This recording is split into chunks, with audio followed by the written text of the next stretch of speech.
So I'm Ciarra St. Arnold, which is a mouthful, so we'll just go with Ciarra because that's easier. Truthfully, totally by accident. Like, this is not what I had envisioned for my life. With my husband, it was real easy. He's very much like, do what you want. Like, everything's going to work out. And I'm super not that way. Like, I'm worried about everything. I think, to be honest, the fact that they were strangers made it easier because I was like, if they don't like the service that I provide or they don't like me as a person, like, I never have to talk or see them again. At the beginning, like I said, I didn't know what I was doing. I was brand new to this. Like, I was literally winging it every day of my life. Don't do stuff just because you feel like you have to. If you're like, I don't want to do this, and you're having to like drag yourself to whatever it is, just say no. It's so much easier.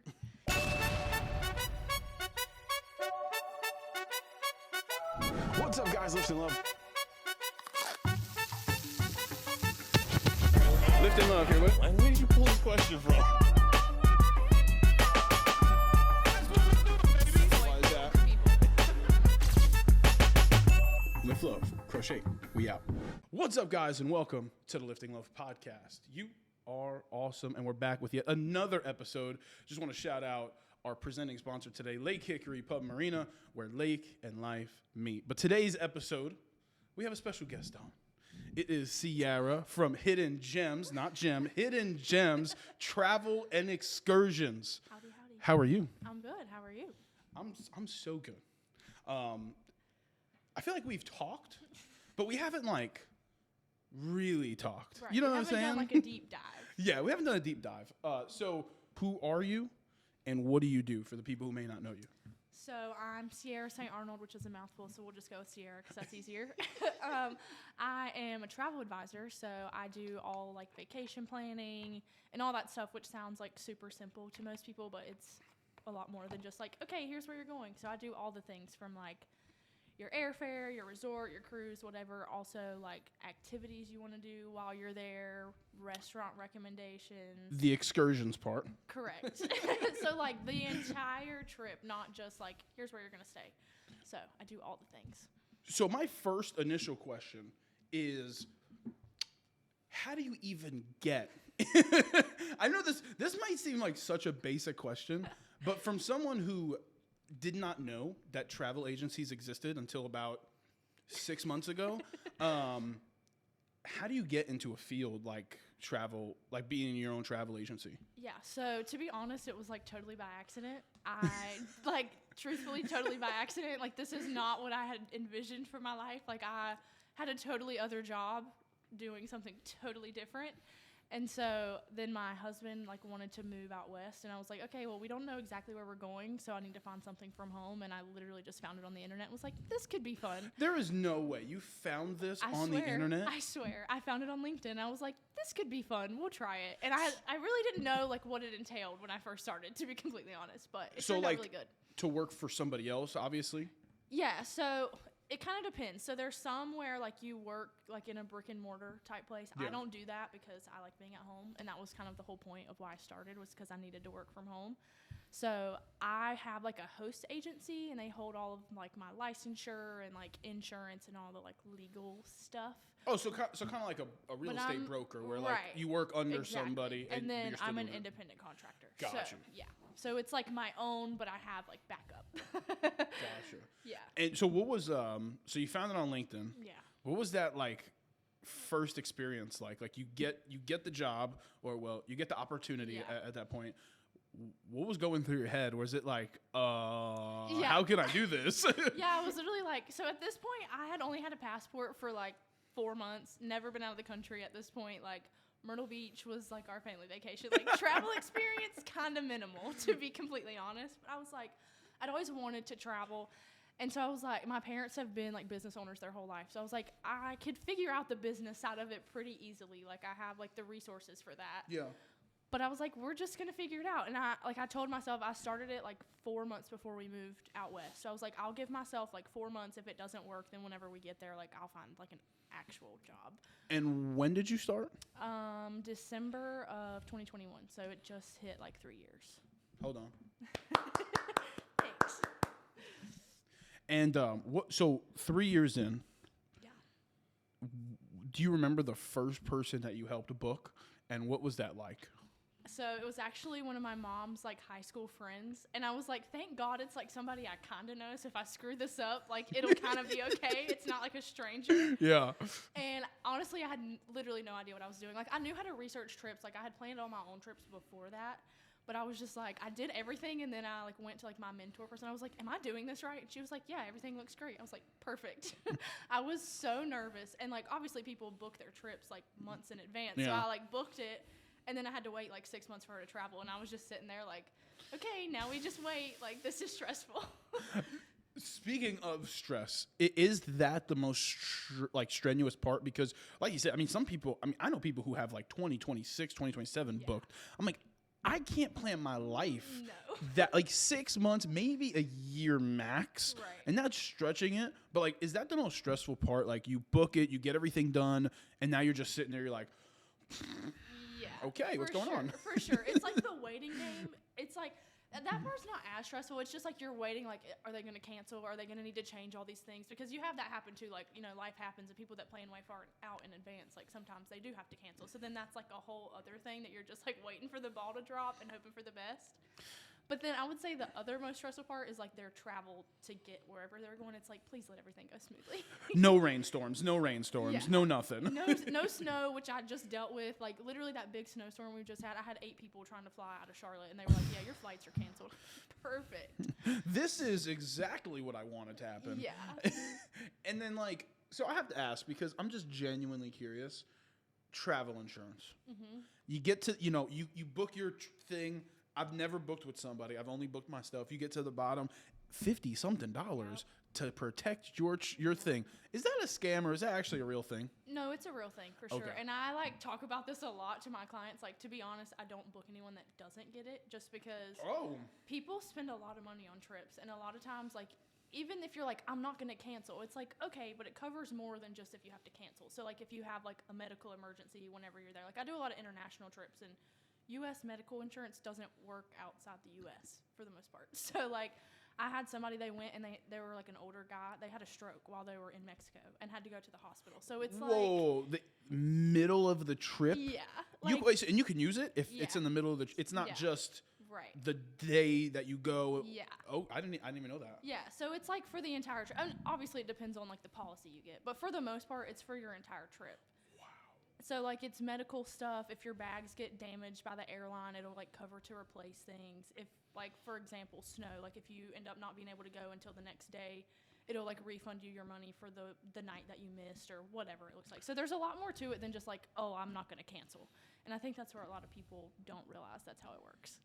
But in a perfect world, everything goes according to plan. It's sunny and 70 degrees every single place. Yeah. Wouldn't that be great? Putting the prayers up. It's just so interesting that like you had a whole other career. What were you doing before, real quick? So I went to school for criminal justice and social work, which is very different. Very different. Yeah. I mean, technically, social work, social but work. not the right social work. Right. Like, my whole thing was like, I'm going to help people. And then I got a job in, like, county government during COVID. And I was like, this is a nightmare. So I was working in child support, which was even more of a nightmare.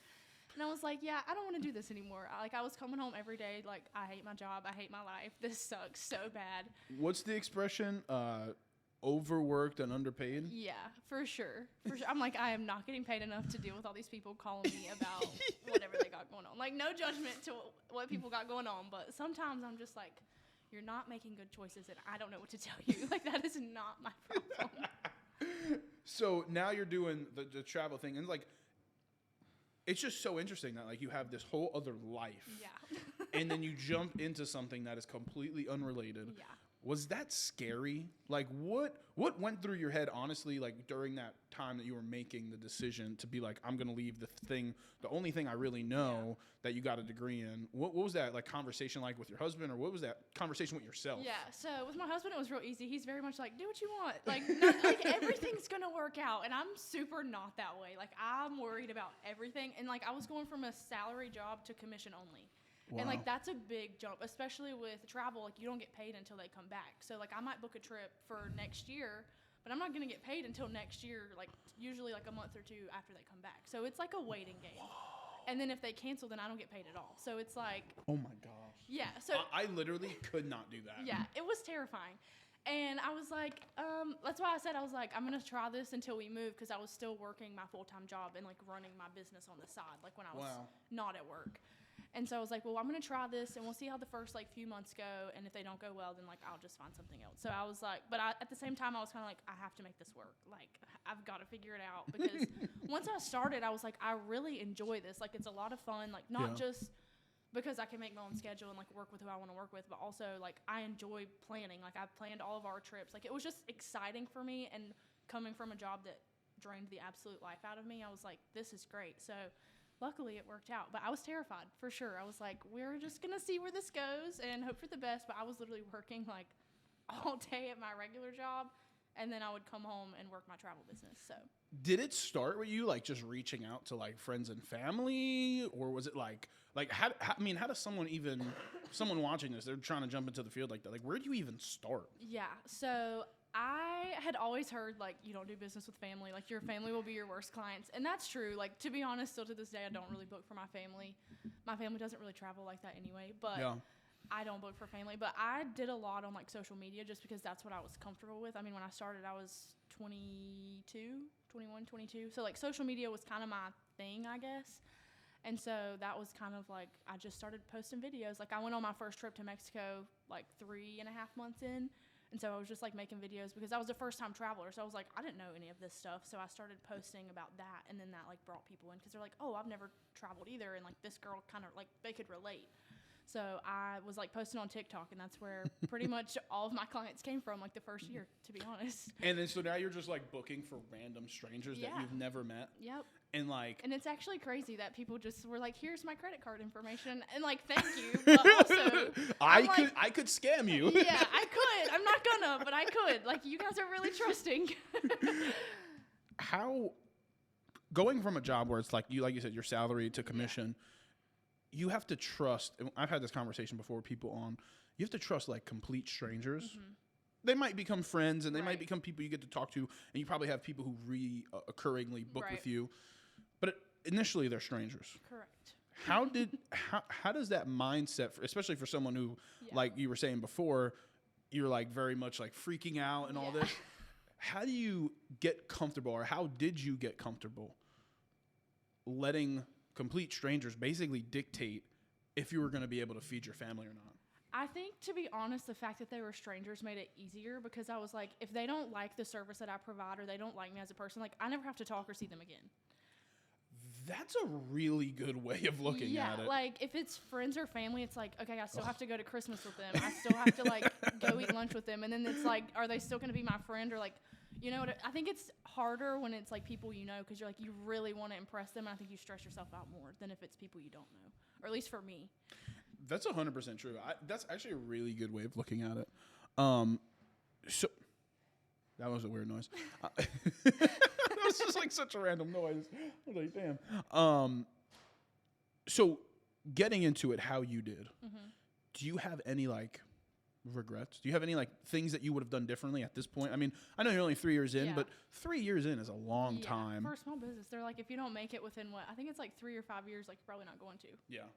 I think I've changed a lot of how I do things from the beginning. So I think I've already kind of done that. Like, at the beginning, like I said, I didn't know what I was doing. I was brand new to this. Like, I was literally winging it every day of my life. And so at that point, like, I'd worked in customer service my whole life, but I didn't know how to really apply that to, like, in between the time they book and, you know, the months that pass when they actually travel. It's like, how do I keep engaged with them and, you know, make sure that they don't feel like I just took their money, and, like, is this vacation really going to happen? And I didn't really have a good grasp on that at first. Yeah. Like, I would check in, but it wasn't, like, anything that I would say that I'm proud of. Like, now I check in often. Like, I send documents, like, spaced out. I don't send everything at one time. So it's like I'm building that relationship between the time they book and the time that they travel. So it's not just like, oh, this person booked it for us. Like, I do more than that now. So I think, like, my relationship building with my clients is a lot better now than it was. Like, I didn't realize how important that was before.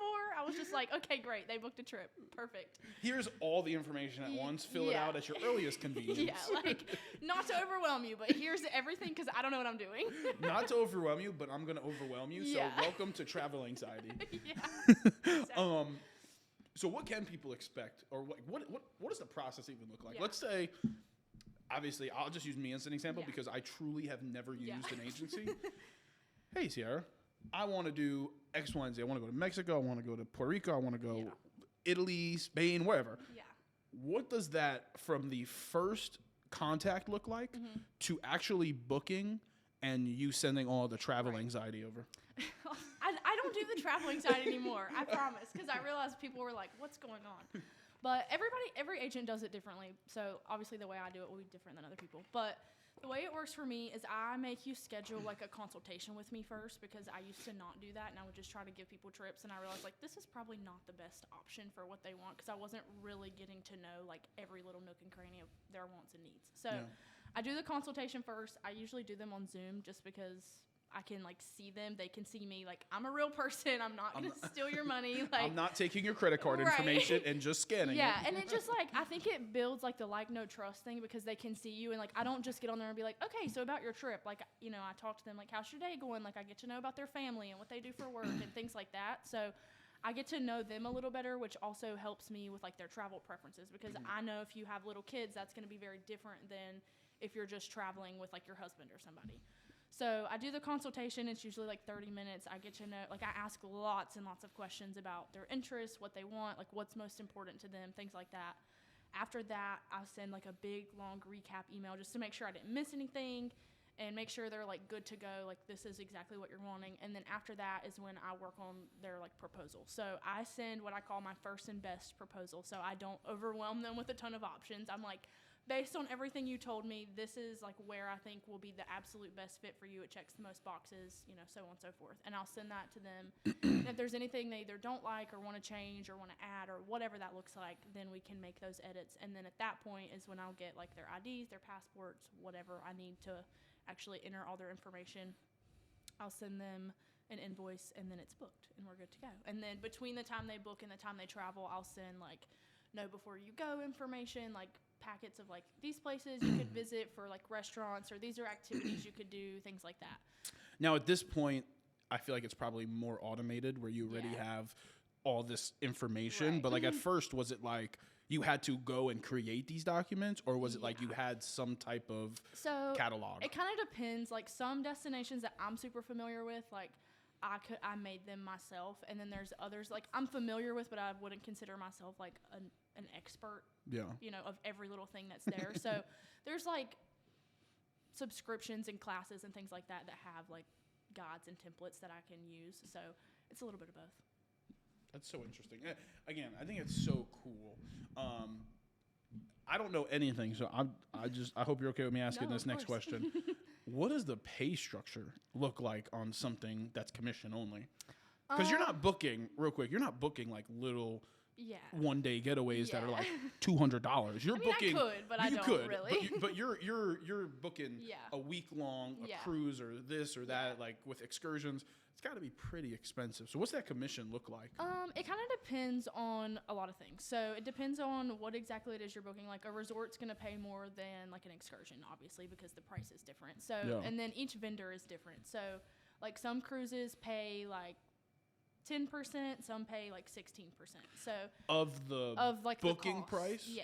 Gotcha. But the thing that a lot of people don't know is like that commission is in that price regardless. So like for example, cruises, like the price that I'll use Virgin Voyages for example because I sell them a lot. Like I book that a lot. So the price you find online with them is the same price that I'm going to get. So like the commission, a lot of people think that when you book with an agent, like you're going to pay way more money because of our commission, but the commission's already in the price. The difference is just who gets the commission, whether the company gets to keep it or like if you use an agent, then we get to keep it.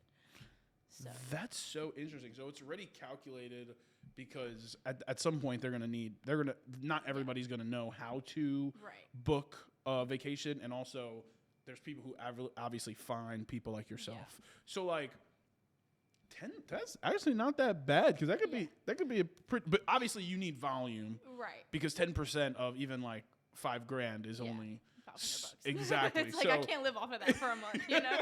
That's not even rent. Yeah, exactly. So like, do you have like other streams of income from what you do? Yeah. So I obviously get the commission from the trip. I also charge a fee up front just because like I said, I don't get paid until after people travel. So, and I don't charge a whole lot. I mean, some people might think it is, but in comparison, I don't think it's a lot. There are some agents that don't charge at all, and that's fine, but that's just not the way my business runs because I got bills to pay. You know what I mean? You got to pay to play, right? Right.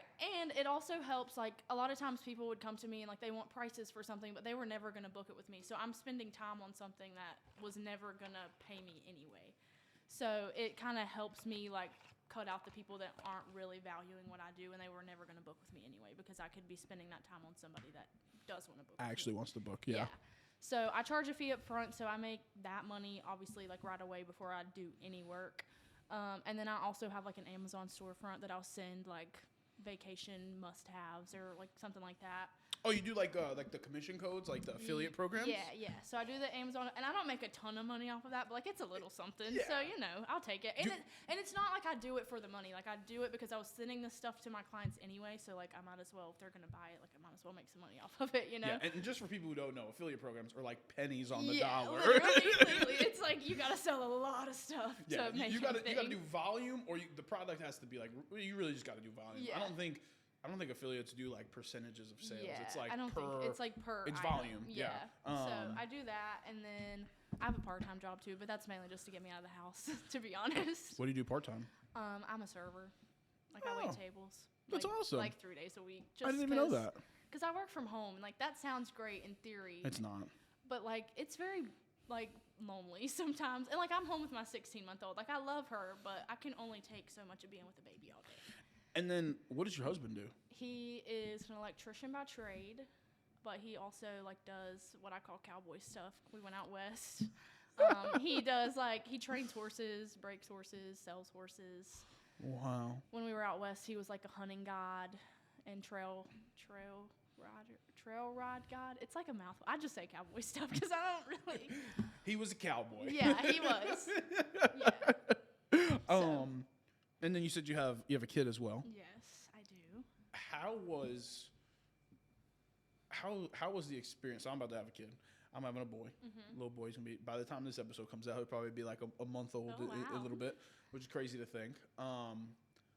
What did having a kid do for you? How did it put life into perspective? I think before I was like, I'm doing this because it's fun and like I don't have to go find I don't want to say real job because what I do is a real job, but like a 9-to-5 big girl job, like I call it. Like I was just doing stuff for me, and it was like, okay, if this doesn't work out, like I can just go get another job, like somewhere where I go into an office. It's not a big deal. Yeah. Now that I have her, I think it's more of like I've got to make this work because I want to be home with my kid. Like I don't want to miss stuff. And I think obviously with it working 40 hours a week outside of the house, like I would miss so much. So that's why like I wait tables like 2 or 3 days a week because I'm like I just wanted to get out of the house, but not so much where I'm like missing everything. Yeah. So I think that was like a huge deal because like I said, my parents were business owners my whole life. Like they still are. They were home, I say all the time, and like they worked from home. So like they were able to go to every event that I ever had, which I didn't realize at the time was like kind of a luxury. And now I'm like, I don't want my kid to be like, is my mom here? Like, is she going to make it? Like, I want her to know, like, she's going to be there. Yeah. And I think that's, like, the biggest thing because before I had kids, like, I didn't care. Like, if I miss stuff, I miss stuff. It's not a big deal. Like, if I'm not at home all day, who cares? But now, like and being in, like, the business world of, like, when it's just you, it's like, okay, I can miss a leads event or a business event.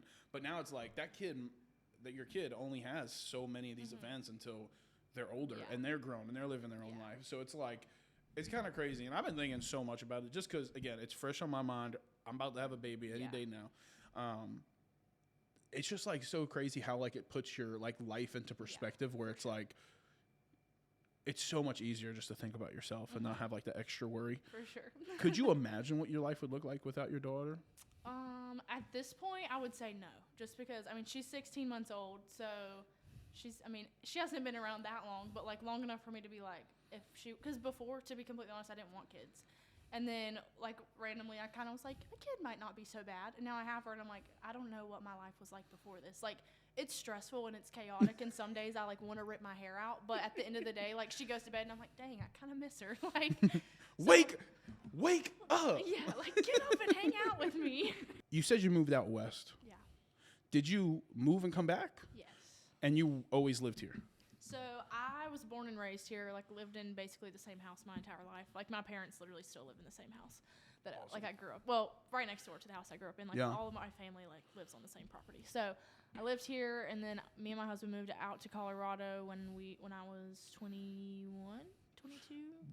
Colorado's a huge jump from North Carolina. Yeah, not my jam. I'll just say that. And then you ended up obviously coming back. Yeah, so we were in Colorado, then we went to Arizona in a couple of different places, and then when I found out I was pregnant, I was like, I'm going to need my mom. So we moved back. That's so awesome. And so you said your parents are entrepreneurs. How Yes. you might, I mean, you like work under somebody, but you're still your Yeah, own so like boss. I have a host, but like they don't I don't consider them my boss. Like they literally just hold like all the insurance and the legal stuff. And like if I need something, then they'll help me. But for the most part, like I'm just kind of doing it my own thing. So I also had I had one parent that was an entrepreneur. My dad was an entrepreneur. My grandfather was also an entrepreneur. But having my father, who probably is the hardest working person I've ever met, never complained, you never heard him complain about anything. He loved the work that he did.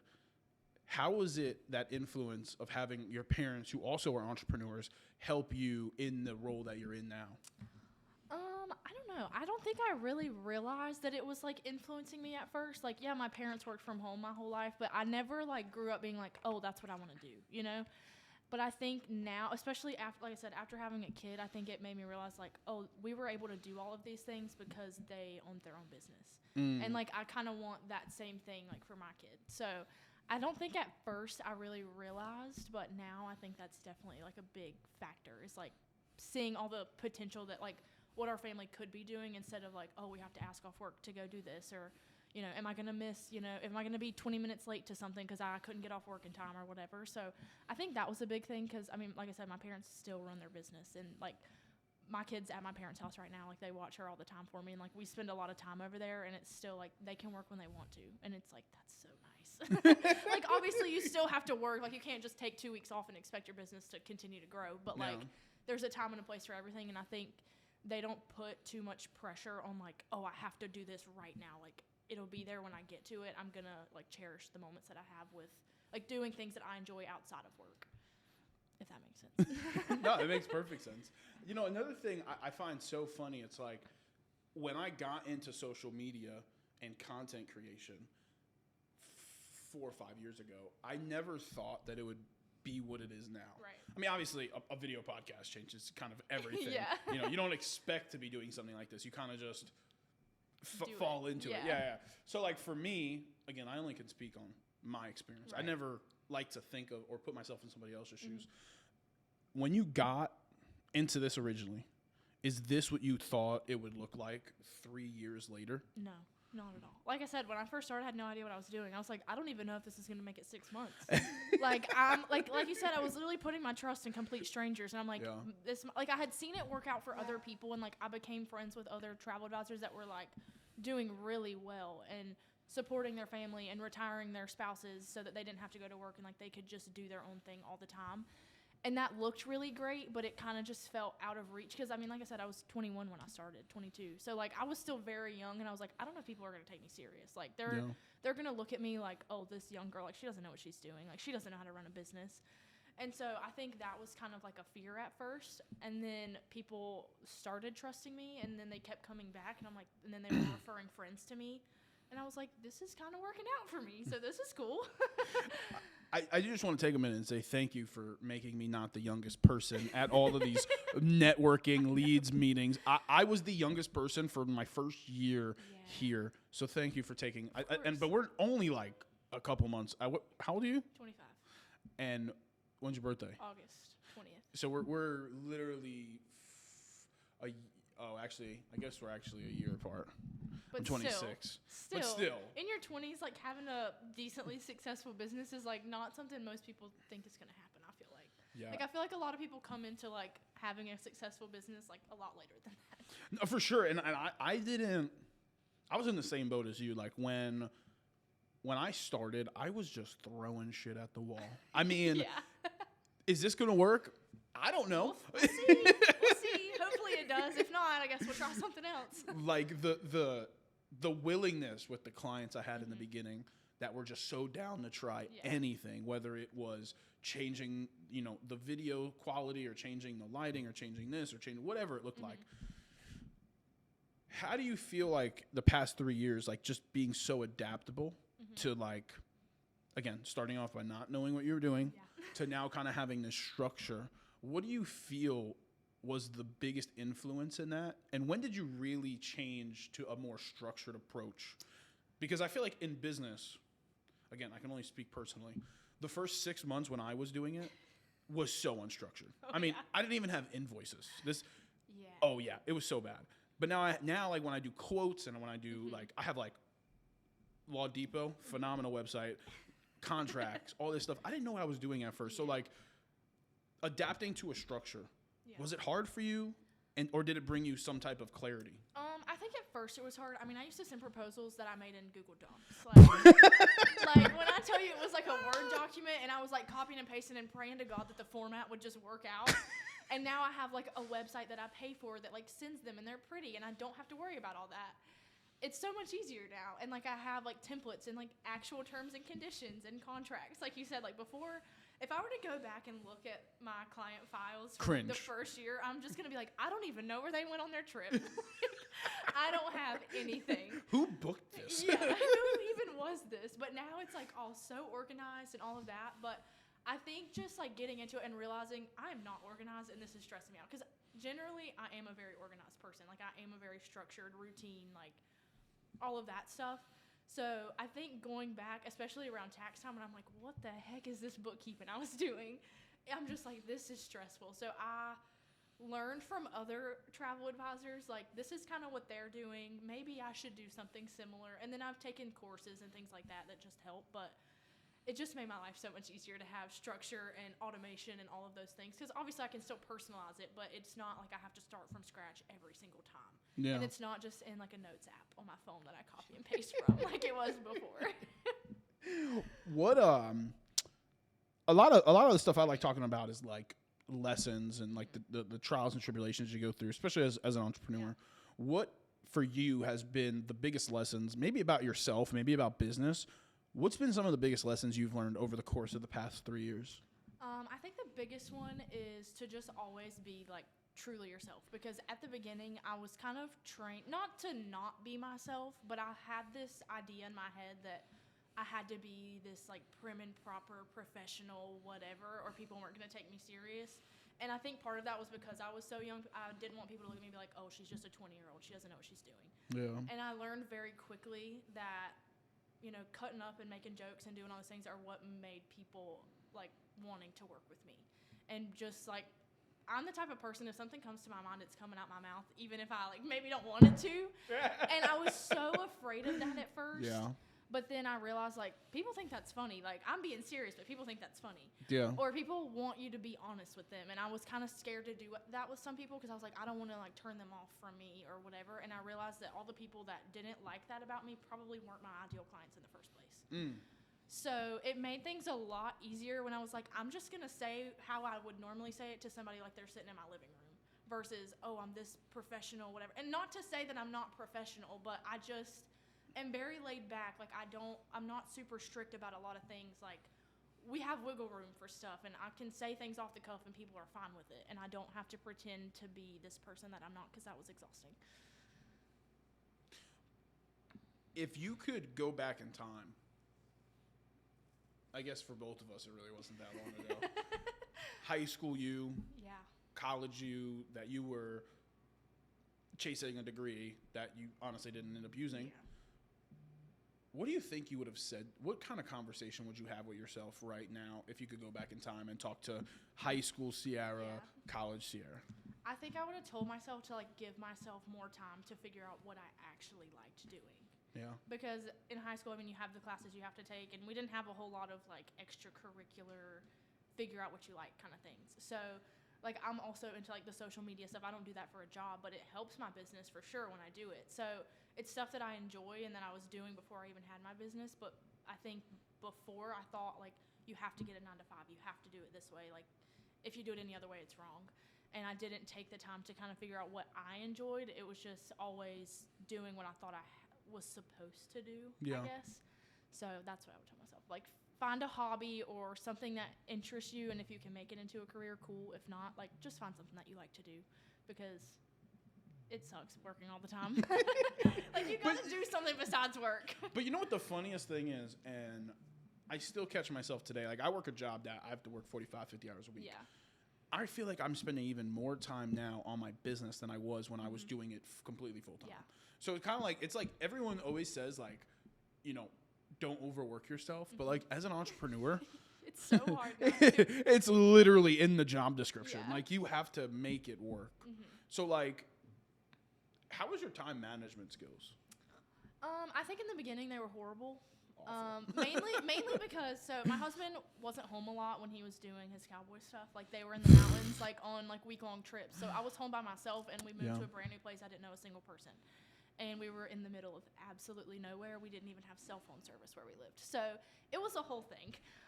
So I had nothing but time to work on my business. So it sucked at the time, because I was like, dang, this is lonely. Like, I want to go hang out with friends and do this, but I don't have time to go make friends, or I don't know people here, you know, things like that.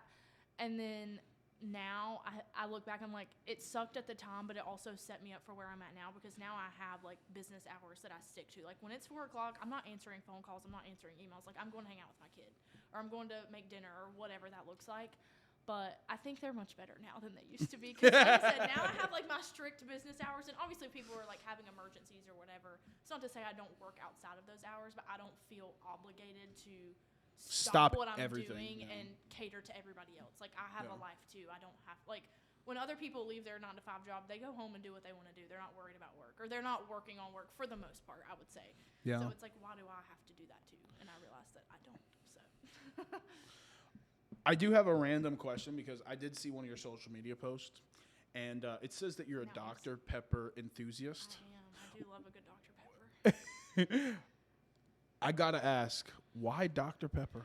You know, I really don't know. I'm really not a soda drinker, but I will go crazier with some Dr. Pepper. But I can't drink. It makes my face break out so bad, so like I can't drink it like I want to. So it's like a guilty pleasure that has side effects. Yeah, that's why I feel guilty about it. I'm like, I'm gonna regret this tomorrow. Why does Dr. Pepper give you the same side effects of stress? Yeah, I don't know. That's crazy. I just thought it was so funny. I was like, you did the post, and I was like, out of all the things you said, I was like, Dr. Pepper enthusiast. I was like, love Dr. Pepper. Like I said, I don't drink soda. Like, I drink water most of the time, but I do love a good Dr. I don't know. It's like the fizz and all the things. It's not the same as all the other sodas. I don't care what anyone says. All I heard in that sentence was, Dr. Pepper, you need to sponsor this girl right here. I'm saying. She'll have the shirt on everywhere she goes. I sure would. But I need y'all to figure out how to make it not make me break out, because that's like a deal breaker for me. We need to change the ingredients or something. Yeah. We need a Ciarra flavor. Yeah, we'll see. The last couple questions before we end up here. I'm gonna try to word this the right way. What if you could look forward now? I think a lot of people reflect, and I like reflecting, but I'm also very much a dreamer. That's just me. I'm always like goals and this and seeing and manifesting. What do you think the next 5 years could look like for you? So I'm very much a vision board type of person. Oh, me too. So, I love them. Like, every year, I start the year by making a vision board, and I make it the wallpaper on my laptop, so I look at it every single day. So I love that. Yeah. So obviously, everybody wants to grow their business over the years. Like, I've only been doing this 3 years, so obviously the goal is to, you know, gain more clients, make more money. Yeah. Obviously, I think a lot of the bigger goals for me are like personal stuff. Like, I want to be able to travel more, like, with my family, because a lot of times right now it's like for work. Like, I'm going on work trips, and it's just me and my family staying home. Like, I want to travel more with my kid, obviously, as she gets older. That's a big one. And obviously my business growing will help me do that. So that's a big one. And I also want to start hosting like more group trips too. So working on that, but we'll see. You got a lot of plans. I love it. Yeah. And then keeping it current, because, you know, I love going forward, but now we have to go what's right in front of us, 2025. Yeah. Do you have any big plans? Is there anything that people could look out for? Well, this is technically 2026, but going into the hosting groups, I'm planning on hosting an Alaskan group cruise next year. Whoa. So Alaska, is coming up, which is funny because I don't really specialize in Alaska, but I do specialize in the cruise line. So wait, so now is it like people who do what you do? No, so this would be like clients or like past clients. Yeah, like past clients, future clients, like. That's so cool. I mean, because I could host travel advisors, I guess, but then they're gonna be like, they want to make the money and I want to make the money, so that's not really gonna work out. So yeah, so like new clients, past clients, Alaskan cruise for next year. Taking my baby to Mexico for the first time in August for her birthday. So I got to get her a passport. I'm kind of behind on that, but. Why Mexico? To be honest, it's the shortest flight, and I'm a little nervous about the flight because she's never been on a plane before. Yeah. So. Do babies fly free? Random question. If they sit on, so 2 and under, if they sit on your lap, I think you just pay taxes, which is like very minimal. So, yeah. That's not bad. Yeah. And then the last question before we shout out your social media, because that we got to get people to find out how to do stuff like that. What is the best piece of advice that you could give to somebody watching this right now? Obviously, it doesn't have to be entrepreneurial. It could be about life in general. There's someone out there right now struggling or maybe in a mental fog, whatever the case is. They're just down in a rut. What's the best piece of advice you give someone watching this right now? I think one of the biggest things that I learned is not being afraid to say no to things that don't bring you joy. Whether it's personal, business, whatever that looks like don't do stuff just because you feel like you have to. If you're like, I don't want to do this, and you're having to like drag yourself to whatever it is, just say no. It's so much easier. I promise. Like, it seems difficult, but saying no, like for me, saying no to clients that don't align with how I do things or aren't going to places that I consider myself to be an expert in or things like that have just made it so much easier because it leaves room for stuff that you do like and stuff that you do enjoy, which I think overall makes life a little bit easier and a little bit more fun than if you're just doing a ton of stuff you hate. It's like, why am I doing all this? Yeah, exactly. It's like, okay, you don't enjoy it, you're not having a good time, so why are we here? What are we doing exactly? And then the absolute last thing for you. First off, I just want to say I appreciate your time. I know you're very busy, as my camera just died.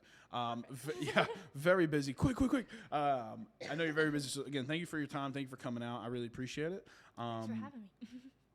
Where can people find you? First off, social media, and how can people request a consultation to book with you? So TikTok, Hidden Gems Travel, that's kind of where I'm at right now. I know it just got shut down, but it's back for now, so that's what we're using. Hold on. Fingers crossed that it stays. Instagram, Hidden Gems Travel and Excursions. Facebook, Hidden Gems Travel and Excursions. I have links on all of that for consultations in my Facebook group and all the things, so that's where you can find me. Again, thank you for coming on. If you haven't done so already, make sure you go follow her and all the things she's doing. If you need to travel, if you need to book, that's the person you book with, period. But one more time, shout out to our sponsor today, our presenting sponsor, Lake Hickory Pub Marina, where lake and life meet. If you haven't done so, make sure you go subscribe to anywhere you get this podcast, whether it's YouTube, Spotify, Apple Podcasts, anywhere. Make sure you subscribe so you can get all the latest episodes. But until next time, lift love, crush hate, and just like that, we out.